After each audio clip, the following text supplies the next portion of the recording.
अब आपको दिखाते हैं 24 का चक्रव्यूह। यूपी के बीजेपी प्रदेश अध्यक्ष का 1 साल पूरा हुआ है। भूपेंद्र चौधरी का 1 साल पूरा होने पर एक्सक्लूसिव इंटरव्यू किया है सी मीडिया ने। उत्तर प्रदेश उत्तराखंड से खास बातचीत में उन्होंने कहा लोकसभा चुनाव में 80 सीट जीतने की बड़ी जिम्मेदारी उनके कंधों पर है। संगठन में टकराव नहीं होने दिया जाएगा। पहली बार रामपुर सीट पर कमल खिला। पार्टी के दिशा निर्देश थे, उन पर काम किया गया। सहयोगी दलों को साथ में रखा जाएगा।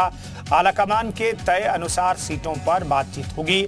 इंडिया या पीडीए हमारे लिए चुनौती नहीं है। गठबंधन का जिक्र किया उन्होंने। जो विरोधी दलों के गठबंधन है, इंडिया या पीडीए फॉर्मूला जो है वो कोई चुनौती नहीं है। जिला अध्यक्षों में आंशिक बदलाव करने की बात भी उन्होंने कही है। टीम बनाता है, लेकिन आपकी टीम में बहुत बदलाव नहीं हुआ। लोग तमाम तरह के अटकलें लगाते थे, लेकिन शायद आप कोई भी एहसास था कि जीत की वाली जो टीम है उसके साथ चलना ज्यादा बेहतर रहता है। ये वजह रही है या कोई और वजह? ऐसा नहीं है। हमारे यहाँ संगठन का कार्यकाल निर्धारित है और माननीय स्वतंत्र देव जी का कार्यकाल या राष्ट्रीय अध्यक्ष जी का कार्यकाल जनवरी 2023 तक निर्धारित था, 3 वर्ष का कालखंड। लेकिन केंद्रीय पार्टी ने तय किया कि विशेष परिस्थितियों में उस कार्यकाल को जून 2024 तक बढ़ाया है। तो मुझे मिड सेशन के लिए स्वतंत्र देव जी के कार्यकाल के लिए ही संगठन का दायित्व मिला है। कुछ आंशिक पुनर्गठन हम लोगों ने संगठन की टीम में किया है, क्योंकि संगठन की एक काल अवधि है। जो संगठन काल अवधि का मतलब ये कि पदाधिकारियों का कालखंड भी निश्चित है। तो संगठन का कार्यकाल जून 2024 तक निर्धारित है माननीय राष्ट्रीय अध्यक्ष जी का, और बहुत परिवर्तन की स्थिति नहीं है। आंशिक पुनर्गठन हमने प्रदेश में भी क्षेत्रों में किया, थोड़ा बहुत जिलों में हम करेंगे। लेकिन भारतीय जनता पार्टी में व्यक्ति नहीं बदलेंगे, जिम्मेवारी बदलेंगे। तो दायित्व बदलते रहते हैं, नियमित प्रक्रिया है। और सब लोग कार्यकर्ता हमारे सक्रिय हैं और सक्रियता के साथ अपनी मेहनत के साथ जनता के बीच में है अपने कार्यक्रम अभियानों को लेकर। चूंकि अब एक बड़ा चैलेंज ये है कि लोकसभा चुनाव को लेकर जो है अब पार्टी पूरी तरह से एक्शन मोड में है।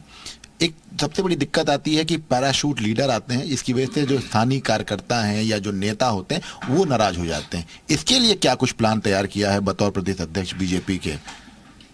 नहीं, भारतीय जनता पार्टी में जो निर्णय की प्रक्रिया है या जो प्रत्याशी चयन की प्रक्रिया है, हम अपने आपसी विचार विमर्श बातचीत करके नीचे तक हमारा संगठन है उनसे बातचीत करके और एक सहमति के आधार पर निर्णय पार्टी की केंद्रीय चुनाव समिति उस पर निर्णय लेती है।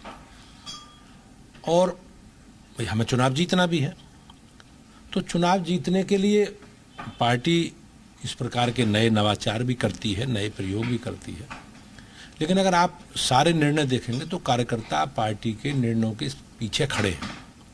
और हमारा बहुत बड़ा संगठन है, बहुत बड़ी पार्टी है, और हम सब अपने कार्यकर्ता एक विचारधारा के आधार पर अपनी पार्टी का काम करते हैं। उस लक्ष्य को लेकर आगे बढ़ते हैं और एक एजेंडे के आधार पर सरकारें काम कर रही हैं। और हम सब लोगों के लिए गर्व की बात है कि जो भी पार्टी के एजेंडा है, पार्टी के निर्धारित विषय हैं, उन विषयों को सरकारों ने, चाहे केंद्र की सरकार हो मोदी जी के नेतृत्व में, चाहे राज्य की सरकार हो, हमारी सरकारों ने उसे पूरा किया। लेकिन अब आपकी लड़ाई इंडिया और समाजवादी पार्टी के पीडीए से है। इसको कैसे नया चैलेंजिंग मान रहे हैं? क्योंकि उत्तर प्रदेश में तो समाजवादी पार्टी कई सीटों पर अपना जो है हुनर दिखा चुकी है, जो वहाँ पर आपकी पार्टी ने कभी जीत हासिल नहीं की है। नहीं, ऐसा नहीं है। अगर लोकसभा की सीटों की आप देखोगे तो लोकसभा की लगभग सभी सीटें बीजेपी 2014 या 19 में जीत चुकी है। हम लोग हमेशा लगातार अपनी समीक्षा, अपने कामों की समीक्षा और उन सारे कारणों पर आपस में चर्चा बैठ के बातचीत करते हैं। जो परिणाम हमारे अनुकूल नहीं आते या अनुकूल भी आए तो हमें अच्छा बेहतर क्या करना है। तो हमने सारे विषयों की अपनी समीक्षा कर ली है और उन समीक्षा के आधार पर जो जो काम हमें करने हैं, हम सभी सीटों पर योजनाबद्ध तरीके से अपने कार्यकर्ताओं के माध्यम से उन सारे कामों को लेकर जनता के बीच में है। उन सारी खामियों को दूर करके लगातार हम संपर्क और संवाद के द्वारा उन सारे विषयों पर लेकर आगे बढ़ रहे हैं। और भाजपा सारी सीटें जीतेगी, इस संकल्प के साथ जनता के बीच में जाएंगे। क्योंकि हमारी सरकार ने, हम लोगों ने जो जो कहा है, हमारे जो कमिटमेंट है, उन सारे कमिटमेंट को हमारी राज्य सरकार हो चाहे केंद्र की सरकार हो, उसे सबने पूरा किया। अच्छा, एक आखिरी सवाल, सहयोगी दलों के लिए क्या कुछ जो है आगे के समीकरण रहेंगे, क्योंकि प्रदेश अध्यक्ष होने के नाते आपकी एक बड़ी भूमिका है, तो उनको कैसे साथ में लेकर चलना है, इसके लिए क्या कुछ फॉर्मूला तय किया गया? अब हम लोग गठबंधन का हिस्सा है और गठबंधन में उसके कारण हम सब लोग साथ मिलकर एक जो हमारी विचारधारा है उसके आधार पर आगे बढ़ रहे हैं। केंद्रीय पार्टी गठबंधन में किस प्रकार से भूमिका किस दल की होगी, एनडीए के भाग में जो हिस्से में जो दल है। कैमरा पर्सन दिवाकर साथ विशाल रघुवंशी, जी मीडिया, लखनऊ।